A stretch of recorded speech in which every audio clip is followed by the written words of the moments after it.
ముఖ్యంగా గిరిజన వాడల్లో ఉపయోగపడేది ఓన్లీ గిరిజన కుటుంబాలకి.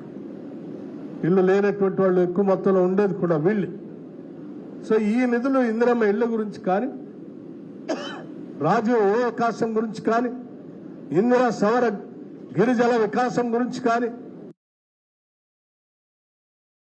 స్కూల్స్ గురించి కానీ, ఇవన్నీ కూడా పెద్ద ఎత్తున ఈ వర్గాల కోసం ఉపయోగపడేటువంటి పథకాలే. కాబట్టి ఈ పథకాలన్నింటినీ కూడా ఇంటింటికి తీసుకువెళ్ళండి. ఈ పథకాలు పొందేటువంటి లబ్ధిదారుల్ని ఎంపిక చేసే కార్యక్రమంలో భాగస్వాములు కండి.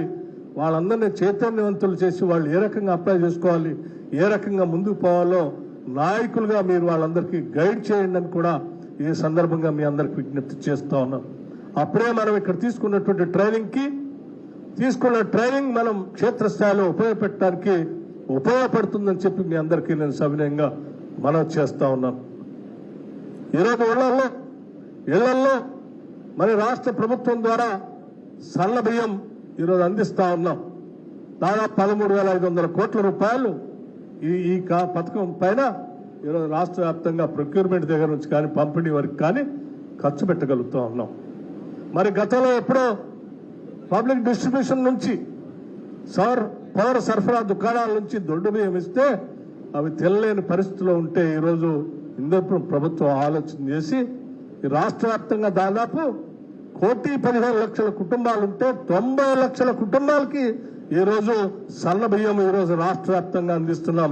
అంటే ఈ గిరిజన కుటుంబాల్లో దాదాపు 100% కూడా సన్న బియ్యం ఈరోజు అందుతూ ఉన్నాయి.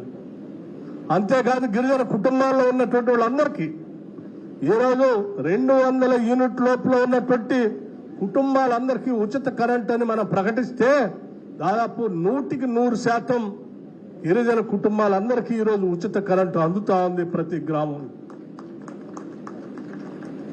పుట్టినటువంటి ఇంట్లో ఉన్నటువంటి వాళ్ళకి ఇల్లు ఇస్తున్నాం. ఇంట్లో పుట్టిన బిడ్డలో చదువు చెప్పించడానికి కావాల్సిన విధంగా వసతులు ఏర్పాటు చేస్తున్నాం.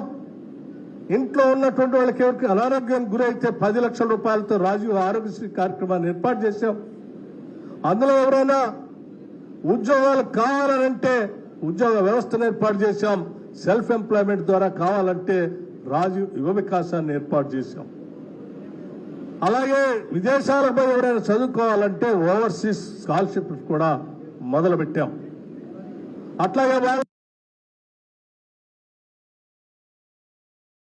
ఆ భూములను సాగు చేసుకోవటానికి కావలసినటువంటి ఇందిరా సవర్ గిరిజన వికాసం ద్వారా వాటన్నిటిని ఏర్పాటు చేస్తున్నాం. మీరేమైనా పంట పండిస్తే ఆ పంటను కొనుగోలు చేయటం కోసం అవసరమైతే ఆవకాడో పామాయిల్ లాంటి దానికి బైబ్యాక్ గ్యారంటీని కూడా ఏర్పాటు చేస్తూ ఉన్నాం.